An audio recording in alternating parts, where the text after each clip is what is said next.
TV9 का digital platform आप देख रहे हैं। हरियाणा में भी लोकसभा चुनाव की डेट अनाउंस हो चुकी है। हमारे साथ बात करने के लिए पंचायत मंत्री मौजूद है हरियाणा के। सर, किस तरीके की लोकसभा चुनाव को लेकर तैयारी जो है इस समय हरियाणा में चल रही है? देखिए, हमारा कैडर बेस्ड सिस्टम है।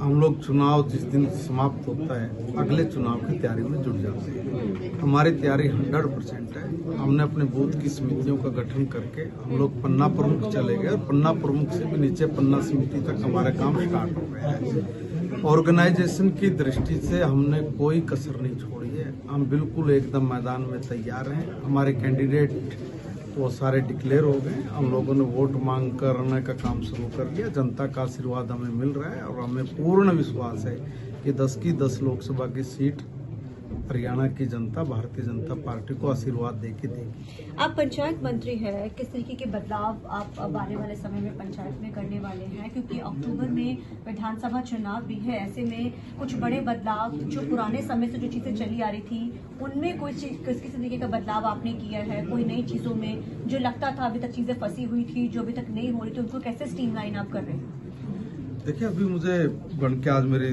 पहली मीटिंग से ही पूछे। इसमें बहुत सारी चीजें ऐसी थी जो हम लोगों को जमीन पे फेस करनी पड़ती थी। उनकी समस्या का समाधान नहीं हुआ था, इसलिए लोगों को भी प्रॉब्लम थी। कई तरह के काम ऐसे थे जो फंड्स होते हुए भी हम लोग उसको पूरा नहीं कर पा रहे थे, क्योंकि कुछ ना कुछ पॉलिसीज मैटर इस तरह से उलझे हुए थे कि उसको ठीक किए बगैर हम लोग काम नहीं कर सकते थे। आज मैंने उस सारे मैटर्स को समझा है। समझ के अभी मैंने मीटिंग बुलाई है। जल्दी आजकल में हम लोग को मीटिंग करेंगे और इस समस्या को पहले हम अपने लेवल पे सॉर्ट आउट करेंगे, फिर बाद में माननीय मुख्यमंत्री जी के साथ बैठकर इस समस्या का समाधान हम लोग तुरंत करने वाले हैं, ताकि किसी भी तरह की अड़चन किसी भी काम में ना आए। क्योंकि चेहरा मुख्यमंत्री का बदल चुका है, कैबिनेट पूरी बदल चुकी है, लोकसभा चुनाव भी है, विधानसभा भी, लेकिन उससे पहले 10 सीटों का टारगेट है। जिस तरीके से चुनाव प्रचार चल रहा है, लगता है आपको कि इस चीज का इम्पैक्ट तो नहीं पड़ेगा आने वाले समय में, या चुनाव के ऊपर कोई इम्पैक्ट देखने को तो नहीं मिलेगा? किस वजह से? जो बदलाव पूरे कैबिनेट में हुआ है। देखिए, ये तो सिर्फ कुछ लोगों को नया मंत्री बनाया गया है। अल्टीमेटली हम लोग सब जनता की सेवा के लिए हैं। अब लोकसभा चुनाव शुरू, क्योंकि सरकार आपकी है तो जाहिर है मुद्दे कई, लेकिन विपक्ष भी कई मुद्दों के ऊपर आप लोगों को घेर रहा है। कहता है कि सरकार ही नहीं है, लोग एक्सेप्ट नहीं करेंगे। कई तरीके की चीजें उठ रही है गठबंधन को लेकर। देखिए, वो बढ़ते हुए क्या करेंगे? वो इसी तरह की बातें करेंगे, अनर्गल बयानबाजी करना। उनके मुद्दे क्या हैं?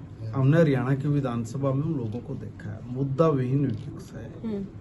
उल जुलूल बात करके मीडिया की सुर्खियों में बना रहना, ये इनका प्रमुख एजेंडा है। ये तो ऐसा काम करते हैं कि पहले एक जगह पे छोटे लोकल कस्बे में जाएंगे, वहाँ पे एक प्रेस कॉन्फ्रेंस करेंगे, उनको स्पेस मिलेगा, वहाँ पर सरकार के ऊपर इल्जाम लगाएंगे, फिर उन्हीं अपने द्वारा बोले गए कामों को अखबार की कटिंग लेके आके विधानसभा में दिखाएंगे, कहेंगे कि ये देखो ये लोग विरोध कर रहे हैं। हमने उनको पकड़ा भी, ये तो तेरी स्टेटमेंट है।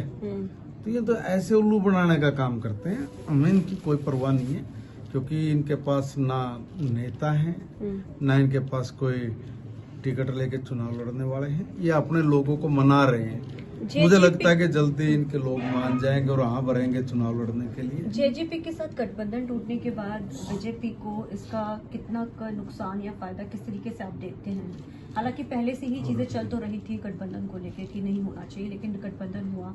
लगता है कि आने वाले समय में सीट शेयरिंग को लेकर दोबारा से ये बात उठ सकती है? देखिए, हमारा जो अलायंस हुआ था सरकार बनाने के लिए हुआ था। हमारी सरकार बनी, हमने अच्छे से मिलकर काम किया है। अभी उन लोगों को अलग से चुनाव में जाना था। हमने भी अपनी 10 की 10 सीटों पे चुनाव लड़ना था। लोकतंत्र में सब फ्री है और वो अपने तरीके से चुनाव लड़ रहे हैं, हम अपने तरीके से चुनाव लड़ रहे हैं। उनके अलग एजेंडे हैं, हमारे अलग एजेंडे हैं। आपने मुद्दों की बात पूछी कि कौन से मुद्दे हैं। देखिए, चुनाव स्टेट का चुनाव नहीं, ये चुनाव सेंटर का चुनाव है। सेंटर गवर्नमेंट इस देश के लोगों के सामने क्या विजन लेके आई है, वो हम लोग अपना रोड मैप देश की जनता के सामने रख रहे हैं। और उसमें हमने एक बहुत बड़ा टारगेट माननीय प्रधानमंत्री जी ने लिया है। टारगेट ये लिया कि 2047 तक भारत को दुनिया का सबसे ताकतवर देश बनाना है, यानी विकसित देश बनाना है। उसका रोड मैप हमारा बिल्कुल तैयार हो गया है। उस रोड मैप में चाहे हमारा रेलवे का सिस्टम हो, उसको बिल्कुल एकदम खड़ा करना है, अच्छा दुरुस्त और ताज़ा बना के खड़ा करना है। लाइंस की किलोमीटर्स में उसकी बढ़ोतरी करनी है। चाहे हमारा एयर स्पेस हो, चाहे हमारा हेल्थ के मामले को लेके एम्स बनाने की बात हो, सुनकर हैरानी होगी कि 60 साल तक जिस दल की एक छत्र सरकार रही, एक एम्स हॉस्पिटल दे पाए।